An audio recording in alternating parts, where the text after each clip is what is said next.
We're all a little depraved and debaucherous. Here is the king of podcasts. This is KOP. Thanking you for another episode of the program that you're listening into right now.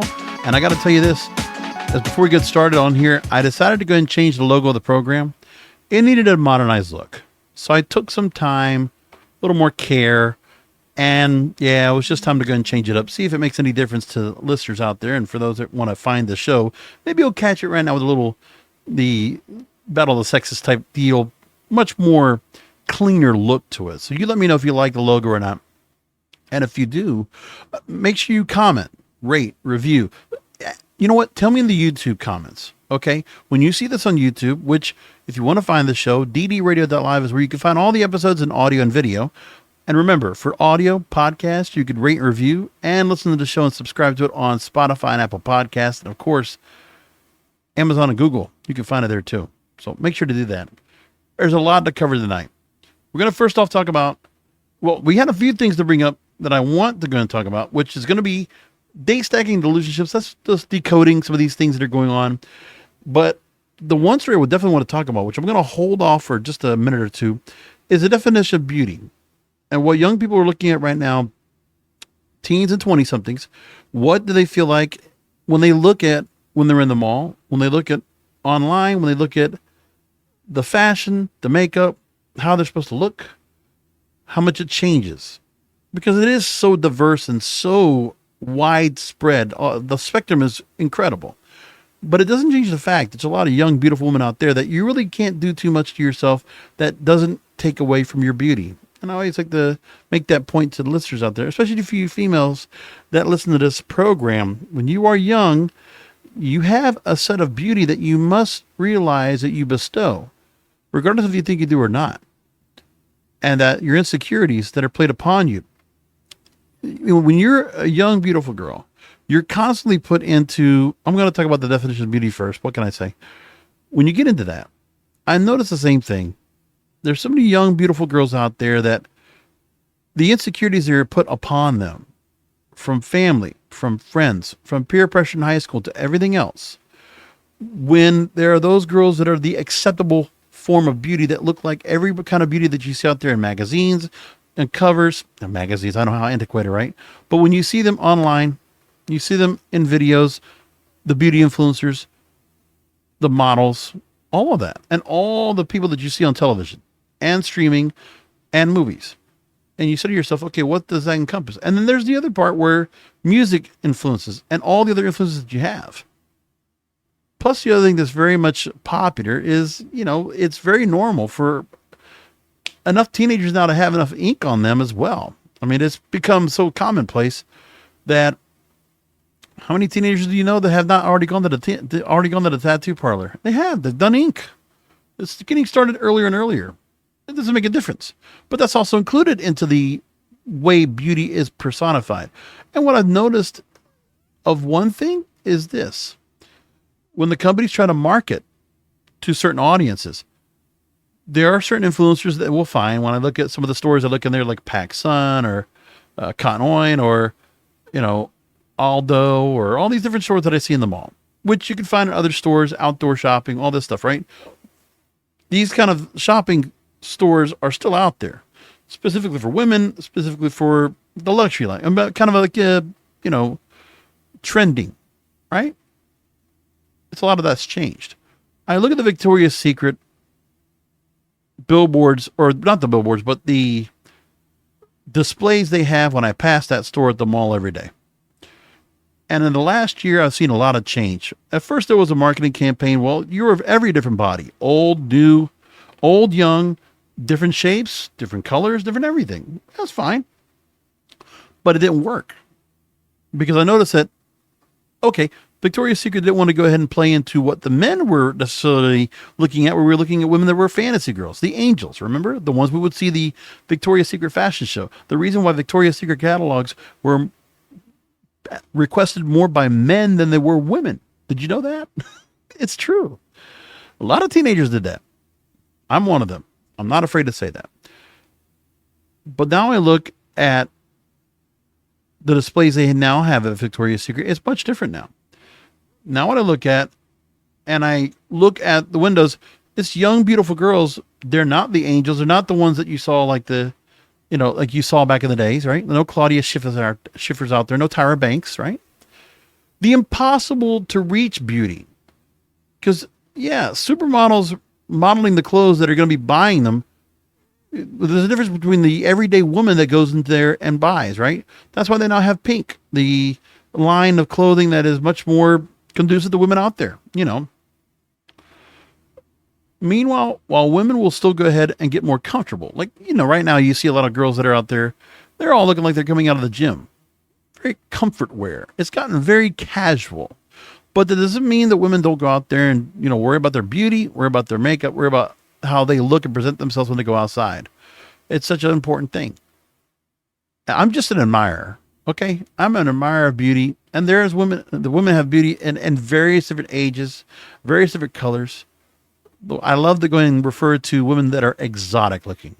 An exotic can mean, a very dark complexion, a tan complexion. I mean, it goes across the board. The shape of the eyes, the shape of the lips, the shape of the nose, the long hair, all of it.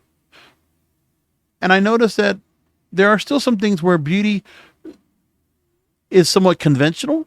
And of course, there are some women that will go ahead and change from conventional standards because, mom and dad is going to say, well, you need to go look a certain way when you go to school, high school, and then go to college. But then things will change. The rebellion comes in, and then an overall change of who that person wants to be identified as, how they want to look. And it goes not just from the beauty and the looks, it goes from the attitude, it goes to the mentality, it goes through their culture, it goes through what they believe in. And all that really starts at beauty for women. To me, it does. So when I asked ChatGPT about this, and I told ChatGPT, hey, give me an article that talks about that, the influence of beauty. And they wrote the story, right? It impacts the lives of teens and 20-somethings around the globe. Beauty standards have shaped how young individuals perceive themselves and others. And they talk about the rise of social media, where we see flawless faces, sculpted bodies, seemingly picture-perfect lives. And all that impossible to grab standard is what the beauty industry makes billions upon billions of dollars off of. When guys, I think for the most part, beauty is found in the natural, authentic beauty. Of course, we like a woman that does get herself fixed up and put herself together, but it's an intimidation factor. Keep that in mind. When women feel like they're struggling to go and find some guy to date, like part of the thing is that when they see high maintenance, they can see it in what you wear. They can see it in the time and the attention you put to make yourself beautiful. And that's more than anything. We find a lot of women very beautiful, but let me tell you this. A lot of guys consider the fact that your beauty, we also know how much time you put into your beauty. So we also calculate, okay, how much am I going to have to invest in this beautiful girl? Based on what you wear, how you go out, how you present yourself. Sure, a couple of dates like that's one thing, but then to maintain that lifestyle, maintain that high maintenance is difficult. And for guys, we don't have a good expectation on how to do that. So the new standard of beauty has emerged, setting unrealistic expectations for the youth to emulate. So young girls can be inadequate and erode self-confidence. That's the part. But now it's a lifestyle. When the influencers are out there and they look like every girl out there and they're able to go and put on whatever makeup or this and that. But remember, they're the ones that influencers that also are getting product. They're getting promo packages, right? They're getting all this high-end product that the companies are going to go ahead and send as promos to these influencers. So it's making young girls out there, the average everyday girl, go after makeup or products for your hair, for your skin, for everything that's out of your reach because it's too expensive or it's just too much to do. It's too much work. As a guy, I wouldn't even know what that's like. But we have to understand when women, as a guy getting older, guys, you got to remember, sometimes you'll look at a girl that you're going out with. No one takes any attention to how much time they get themselves to put together, how much time they take to attention to detail, coordinate. Everything looks like the way it does. Like the one thing I notice from these beauty influencers when I look, some of the girls I see on TikTok that they're always doing like skits or doing things right is look at the beauty regimen. And I'm like, oh my God, fuck, this is ridiculous. If I was a guy and I had to go through that, oh man, I would never want to do it. I mean, all I got to do is worry about what I do in the shower. You know, I'm bald. I try to keep my skin young looking. I do that. And I try to smell good. At least my clothes, match. But it's not like I'm dressing out in the suit. I'm not dressing out and doing all this extra stuff. I'm not using hair product. I'm not doing anything to a beard. I keep clean shaven. That's pretty much it. But for a woman, the amount of work that you do, God bless you, is so much. I don't even want to fathom. And that was one of the things I took for granted when I was young. And guys, I know you do that too. Because you see girls that put themselves out there. You got to imagine, remember, think this thought. The beauty concept, the standard. These girls are put up to a standard of this is impossible to reach. But that's what the beauty industry wants. They don't want a girl to just feel natural looking and just feel like, okay, they don't have to do much to just get out of bed, keep your face clean and young looking and, treat it. Just do that. And whatever you do with your hair, yeah, fix it up if you want to curl it, whatever. But if it was simplified, how many guys have you heard that say, you don't have to come out with all the makeup. You don't have to do all that. But girls can't handle that. Some girls could not go in and just go outside the door just as they look. But as you notice, there are plenty of guys like myself. I can see a girl that's all dressed down at the supermarket. She's going in to grab groceries or whatever. Go into a convenience store, go grab gas, whatever. Everyday stuff. And those girls dress casual. Oh, beautiful. I don't need all the extra work. I appreciate the extra work, but I know what comes with that extra work. And there's a book that I were reading up on Audible. When I looked at the story and I'm saying, man, this stuff is ridiculous, but it's like, there's so much there. And one of the books that I listened to that really told me a lot was Renee Engine's Beauty Sick, How the Cultural Obsession with Appearance Hurts Girls and Women.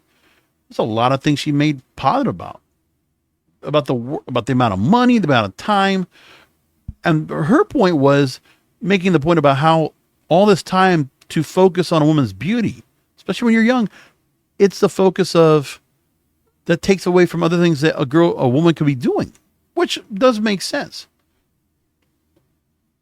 But it still comes down to the conventional thought that for women, if you have beauty, it's to your advantage, because the beauty, if you're a nurturer, if you're the one that, you bring children into the world, beautiful children, just like you bring children into the world. You have the nurturing capabilities. You have the love, you have the heart, you have all that goodness in you. And to attract your partner, it is beauty. It doesn't matter if you're a guy or girl or whatever. It doesn't matter if you're trans, it doesn't matter if you're gay, it doesn't matter anything. But beauty still matters. As far as I know, there are still people that go out with each other because, they find the other person attractive. That still matters.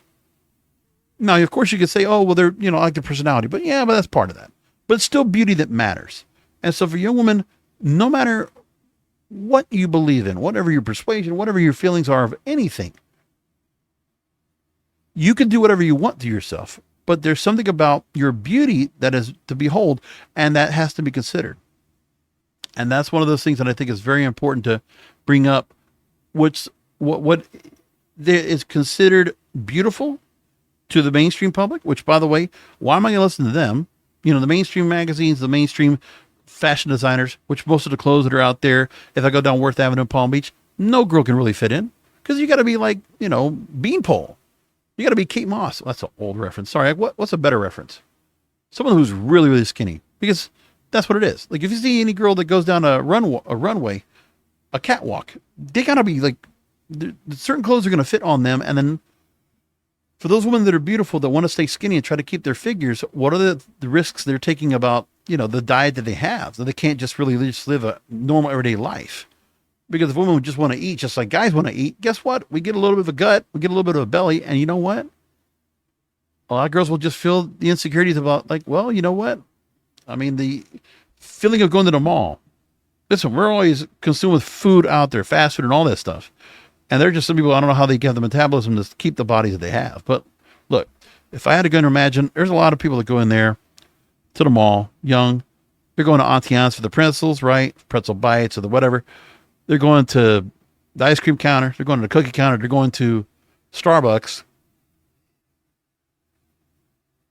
And they're grabbing some mocha latte, whatever, frappuccino with like a whole lot of shit on it. Looks like an ice cream cone in there. Looks like a milkshake. And they're doing it, right? Iced coffee all over the place with everything on it. A lot of whipped cream. And a lot of, whatever, ooze, whatever, all this stuff. But it's hard enough for women to go ahead and maintain and just realize to keep the beauty that they have. All the varying factors, the outside factors that are out there. And guys don't understand that enough. Don't appreciate enough. So there was a story that talked about that. Decoding Gen Z's evolving relationship with beauty. This is from beautyoffashion.com that talked about this. And this was from a month ago. And they took a survey from a McKinsey company, and they mentioned that Gen Z is more loyal than many brands think. They desire new products. 60% are willing to try to keep buying from their favorite brands, which is why you see Hollister or Old Navy or American Eagle or Charlotte Russe or Forever 21. They're consistently full and always got whatever clothes they have in the stores. And they're all disposable clothes, right? It's not anything that stays for a long time. That only works after a couple of wears. 40% of Gen Z consumers prefer gender-neutral beauty products compared to 30% of older generations. So now you're getting beauty products that it doesn't matter, if you're a man or woman or male or female. It's just beauty is beauty in the face. And, everything else that comes into play when you're whatever your biology is, you work around it. And then there are a lot of products that are getting very popular or ordinary. Bubble skincare, ELF, very popular due to transparent, affordable pricing strategies, authentic community building, and among other factors. So Gen Z, teens and 20-somethings are deeply connected to beauty. They've been engaged from a young age, thanks to technology at their fingertips, celebrity-founded product lines, get ready with me videos on TikTok and YouTube, and more than their older cohorts to experiment with makeup, skin care, and hair care because of how quickly beauty's viral trends spread on social media. Gen Z respondents try new brands every 2 to 3 months, so they can't even stick to a product. They're just going to try everything. That makes them feel good about themselves. And for other brands, Gen Z shoppers show high levels of loyalty, close to 60% willing to stick with their favorites, compared to around 50% of older generations. And as for Gen Z, they want it all. They're the most diverse generation to date when it comes to gender, ethnicity, sexual orientation, and more. They're more adamant about brands, products, and marketing, standing for something that reflects their values and relating to topics ranging from mental health to climate change while also acknowledging the diversity. So not only is it the beauty products have to be, they work for a woman, they also have to go ahead and have a cause, have a purpose of what they're doing with the profits, right? And then there's the part where we talk about when it comes to skin issues and pigmentation and Rihanna's Fenty Beauty, where there are girls a lot obviously going after that. It's a product. There's YSL. They do digital skincare and makeup lines. One of their ambassadors was Lil Nas X, the American rapper and singer. Armani Beauty in the same place. So there's all these, but it's of course, these are the products that most girls are not going to be able to afford. So they're going to find what are the closest facsimiles, pretty much. So this story is very business based, but the whole idea is that it's changed. And I see the definition of beauty changing across the board, but beauty still matters. And I think it's upon guys to realize, you know what? If we were able to get more of the women out there to just feel like that all this is being put on them, all this influence doesn't have to be. I pledge and I advocate for guys to encourage the women to be much more naturally beautiful, to let them know that their beauty stands out regardless of what they put on themselves. There are a lot of young, beautiful women that, of course, there's going to be certain things that they want to take for blemishes or any particular imperfections they might find in themselves. But instead of worrying about a woman feeling beauty sick and being so caught up in vanity and from all the insecurities that they have out there, guys, if you're going to date a girl now these days, let her know, encourage her of her natural beauty and make her feel beautiful about herself without. Okay. If a woman wants to do that, it's on her own. It's her choice, of course, but let her know it's appreciated, but not necessary, and see how she speaks about it. because we'd be better off to try to start encouraging girls. And if you want to get the upper advantage and the leverage right now to help girls out, if you want to go and date again and get that part of things, it used to not be a thing where, guys and gals worried so much about what they wore and what their makeup looked like. Girls didn't have to go that much and overthink it. Not like it is today, but social media has created this. So that's the part you have to just figure out. Now, the other part is when a girl puts a dating app profile up, and of course they're all made up and everything looks, as they want to go and look at. Well, we already know that putting a dating app profile up there and throwing the best possible pictures of yourself that are taken, staged and posed and all this stuff, it's not example of what the women are going to look like when you meet them in person, and not how they're going to look like every day. That's near impossible unless a girl has a makeup artist and they have, a bunch of different personnel that are working to get themselves done. They're sitting in a makeup chair for a couple of hours, like a movie star. It doesn't happen. So there's a new series that's coming out, and it's coming up August 15th. MTV's launching it called The Love Experiment. It just came out through Variety.com. And they're going to follow 3 single best friends who enter into a hall of eligible men who are all ready for committed relationships. Inside the dating utopia, the women are in control, but they quickly realize they have too many ideal choices. It's harder than it seems. So they pick women that are all late 20s, early 30s, all from Atlanta, Georgia. Marsha, age 30, Paige, age 27, Tamara, age 30. And then the host is aka Spicy Mari Watt, will help to guide women through the love experiment as a relationship expert. And she's the CEO and founder of The Spicy Life. She works to encourage singles and couples to communicate and connect more effectively by incorporating passion and adventure in their interpersonal relationships. This is not going to work well. It's just too much overthinking here. There's something to be said about how men and women, it could be much more simple to meet up and get to know each other and just find out where things happen, but it doesn't happen that way. That's one of the things we're looking at right now. And for a quick moment, I'm going to go ahead and put up a trailer that's come up for The Love Experiment. Let's take a listen to it, see what they got here. Me and my girls were picked to go on this journey. MTV presents The Love Experiment, a new one-of-a-kind show where 3 besties get to choose from the top eligible bachelors. We are in the driver's seat. I think it's time to find me a wife. But more choices All of you could be up for elimination. Got my mind messed up. means harder decisions. I'm very torn. I'm done. Will they find the one? This is one of the biggest decisions of my life. The Love Experiment. New series premieres Tuesday, August 15th at 10. All right. Anyways, everybody looks overly dapper, right? The guys look dapper. They're all fixed up. This is for women to feel like this is the fantasy. Like, what's happening now is the beauty factor. Also, guys have to kind of feel with that too, because the girls that are out there, according to what Love Experiment is trying to show, and you look at other shows, they don't want a guy that's just, the average rugged masculine type guy. They want what we used to call metrosexual. They want much more. They want a guy that puts in product. They want a guy that goes to the barbershop and gets $100 haircut and either does braids or gets a fade or gets a certain cut and really puts a lot of product in his hair, or beards and the clothes they wear and just all those little accoutrements. Like the guys, when I see guys now putting as much work into their, it's not even, well, it was supposed to be handsomeness, but now it's beauty as well.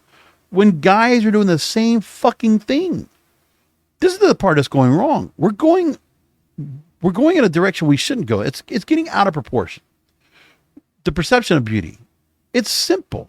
There's a lot of beautiful women out there and a lot of good-looking guys out there. Okay. But this thing that they have to go ahead and conceptualize, we got to just change our look, change our makeup, change our wardrobe and everything. It used to be much different.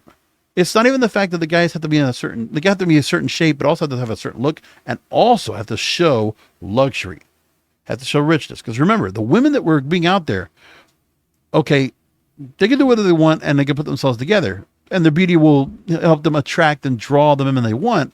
But the men that they want now are unicorns for a lot of that. Listen, some of that alpha male stuff does make sense because you're talking about women that want a guy that has he does put a lot of hair product himself. He's young.